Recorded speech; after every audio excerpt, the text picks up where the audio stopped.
Tudo bem? Estamos aqui de volta para falar mais algo da Palavra de Deus, porque a Palavra de Deus é alimento para nossas almas.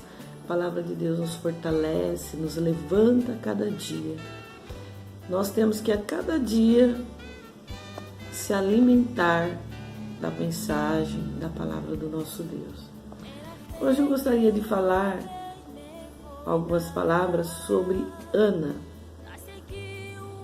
Ana, ela era uma das duas esposas de Eucana, sendo a predileta do seu esposo. Eucana era um levita da linhagem de Coate, mas que não estava na família sacerdotal, que vivia em Ramataim, Zofim, em uma região montanhosa de Efraim. Ana era uma mulher estéril, e é possível que Eucana tinha se casado com uma segunda esposa, Penina, para que esta lhe gerasse filhos. Embora não fosse o modelo ideal aprovado pelo Senhor com relação ao casamento, a poligamia, era comum nos tempos antigos, nos tempos do Antigo Testamento. Então essas coisas aconteceriam, mas não era assim do agrado do Senhor, porque ali havia mulheres estéreis que não poderiam dar filhos, então ele casava com a que ele amava, casava com uma outra para procriar, para ter filho, né? E todavia, a própria história de Ana e Penina, assim como a de Raquel, a de Lia, revelava que esse tempo que se tinha de prática sempre foi segundo de problemas no lar. Sempre assim, tinha assim, tipos de práticas, sempre foi seguido de problemas no lar. E a rivalidade dentro do lar era constante, a rivalidade entre Ana e a Penina. A Penina, ela insultava a Ana, ela deixava a Ana nervosa, porque a Ana era estéril, Ana não poderia ter filho, mas Ana sempre com aquela calma, clamando ao Senhor, confiando em Deus, para que ela recebesse a bênção do Senhor. Hoje tem muitas Anas por aí, sabe? Que ora a Deus porque quer um filho. Pessoas que estão enfermas há muitos anos, que não recebeu a cura. Então, o caso da Ana foi um caso assim muito especial. A Ana, ela buscava muito o Senhor. Ela orava, ela clamava para que Deus concedesse a ela esse filho. Mas a rivalidade dentro do lar era constante. A Penina insultava ela de tudo quanto é jeito. Pois geralmente a esposa que não gerava filho era humilhada. E durante a importunada, era humilhada, era importunada pela esposa fértil, pela mulher, segunda mulher que ele tinha, que era a Penina. Então ela importunava ela, humilhava ela, pelo fato dela não ter filho. Assim acontecia com Ana, frequentemente. Era atormentada por Penina, muito atormentada. E outra fonte de atrito era a favorita do marido. Então tinha outra fonte de atrito com a Penina, porque a Ana era a favorita do marido. Eucana amava a Ana muito, tanto que eu acho que ele imaginava: eu não estou aqui, eu não sou um homem da sua vida, eu te amo, não interessa as outras coisas, é importante que eu quero você é a minha predileta. Mas nada disso era legal para Ana, porque ela queria mesmo era ser fértil, ela queria mesmo era ter um filho, né? que era o desejo dela de ser mãe, que era o desejo dela de poder alegrar com o esposo dela, com os filhos dela. Então essa rivalidade, essa briga constante dentro desse lar era constante mesmo, pois geralmente a esposa que não gerava o filho era humilhada durante muito tempo, era importunada pela esposa fértil. Assim acontecia com Ana, frequentemente, e era atormentada por Penina. Penina não deixava ela em paz.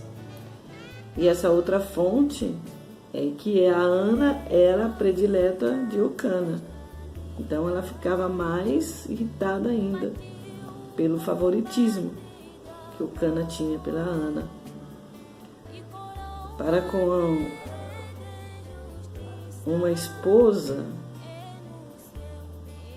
como Ana, para ele não existia ninguém, só existia Ana. Ele utilizava a Penina mais pela fertilidade, por causa dos filhos, né? Mas o amor mesmo que ele sentia era pela esposa Ana, apesar dela ser estéril. Era a esposa favorita dele. Você pode ler lá em 1 Samuel, capítulo 1, versos 5 ou 8. Assim como Raquel também era estéril, era a esposa favorita de Jacó. Raquel também era estéril e era a esposa favorita de Jacó. E Ana, ela orava bastante, pedia bastante ao Senhor essa vitória, essa bênção, sabe? O marido de Ana era um homem muito devoto.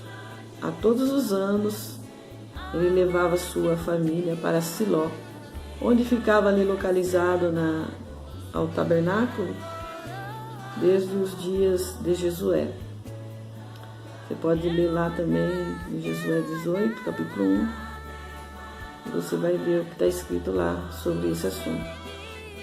Para adorar e sacrificar ao Senhor. A questão da esterilidade, né, combinada e irritação por parte da Penina fazia com que a Ana ficasse profundamente angustiada. Por isso chorava e não se alimentava por esses motivos.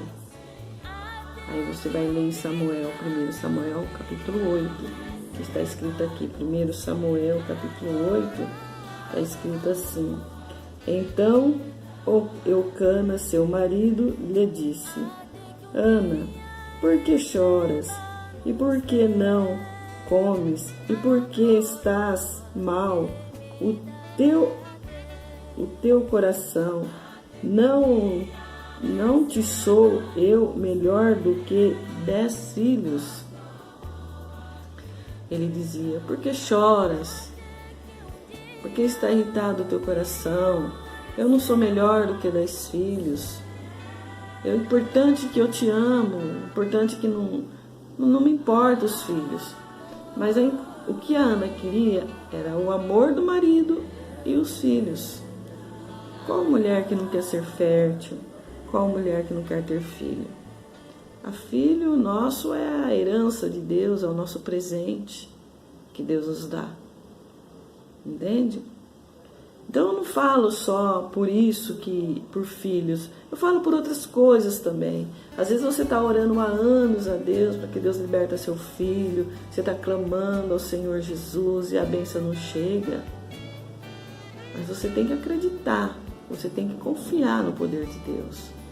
Assim como Ana acreditou, assim como Ana confiou e entregou nas mãos do Senhor. Em suas orações, Ana pedia por um filho e assim fez um voto ao Senhor. Ana prometeu entregar o seu filho ao Senhor por todos os dias da sua vida. E sobre sua cabeça não passaria navalha, e esse última característica mostra que se trava a última característica de Ana mostra que se tratava ali de um voto dos nazireus. Você pode ver em Números capítulo 6, verso 5. Então ela fez um voto com o Senhor, que se Deus desse um filho para ela, na cabeça dele não passaria navalha. Né? Sua alma ao Senhor. Aí ela respondeu assim, ela disse assim, da boca de Ana, uma voz altiva, concluída então que ela estava embriagada. Aí chegou Eli falou para ela assim,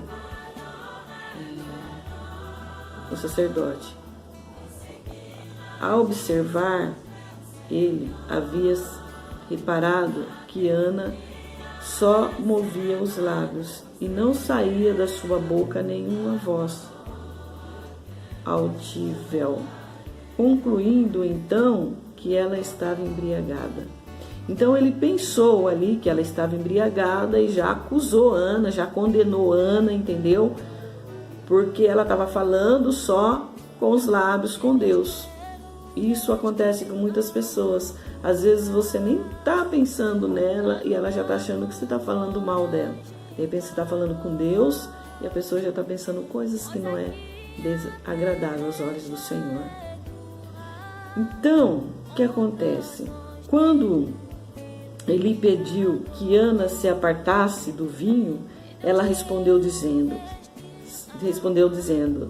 ser uma mulher angustiada que estava ali derramando a sua alma ao Senhor, falando com o coração sobre o seu desgosto, Ana também disse ao sacerdote que não era uma filha de Belial, a expressão que significava uma pessoa maldosa e sem valor.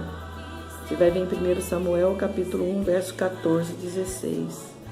Diante disso, Eli a compreendeu e disse, vá em paz, e Deus de Israel te conceda a petição que lhe fizeste. Você vai ver em 1 Samuel, capítulo 1, 17. Ana, então, partiu dali. E o seu semblante já não era mais triste, porque ela tinha certeza que a partir daquele momento o Senhor Jesus já havia concedido para ela aquela vitória, aquela bênção. Depois que a família de Elcana voltou para Ramã, a Bíblia diz que o Senhor se lembrou de Ana, e passando um tempo, ela concedeu um filho, qual chamou Samuel. Ainda pequeno, Ana entregou Samuel no tabernáculo, aos cuidados de Eli. Todos os anos, quando ia adorar em Siló, Ana tinha o hábito de levar uma roupa nova a Samuel. Esse seu filho foi um dos homens mais notáveis na Bíblia. Quando apareceu no livro do profeta Jeremias, num grau de importância semelhante a Moisés. Você pode ver em Jeremias 15:1. Foi Samuel que, usado pelo Senhor, ungiu 2 primeiros reis de Israel, Saul e depois Davi. Então eu falo para você, às vezes nós sofremos, choramos, pedimos. E quando você pede e você vê que você não recebe, você começa a fazer uma análise em você, para saber o que está errado, e por que você não está recebendo. Porque o nosso Deus, Ele é poderoso para nos conceder. Ele nos concedeu um filho para Ana, e esse filho é um homem de Deus, usado por Deus e conhecido sobre todas as nações. Você também pode ter um Samuel. Ou você também pode ter uma vitória que você precisa na tua casa, uma libertação do filho, porque nosso Deus é vivo e Ele ouve nossos clamores. Neste momento, eu quero pedir para você, entrega os seus caminhos ao Senhor, que Ele tudo fará para você. E nada neste mundo vai impedir as bênçãos de Deus na sua vida. Posteriormente ao nascimento de Samuel, Ana se tornou mãe de mais 5 filhos, sendo 3 homens e 2 mulheres. 1 Samuel 2:21. Ana ainda teve o privilégio, Deus deu o privilégio dela ter mais 5 filhos. Então agora, eu quero que você pense, raciocine, o que está faltando na sua vida para que você receba as bênçãos de Deus. Deus, Ele concede a bênção para aquele que está diante dEle, obedecendo, cumprindo os mandamentos de Cristo. E uma coisa eu te falo, Jesus te ama e muito tem para fazer na sua vida. Que o Senhor Jesus Cristo possa te abençoar e te dar o que você precisa, mas aceita a graça de Deus na sua vida, aceita Jesus Cristo na sua vida, porque só Ele nos conduz à salvação e só Ele pode nos dar o que nós precisamos. Fique em paz, em nome de Jesus.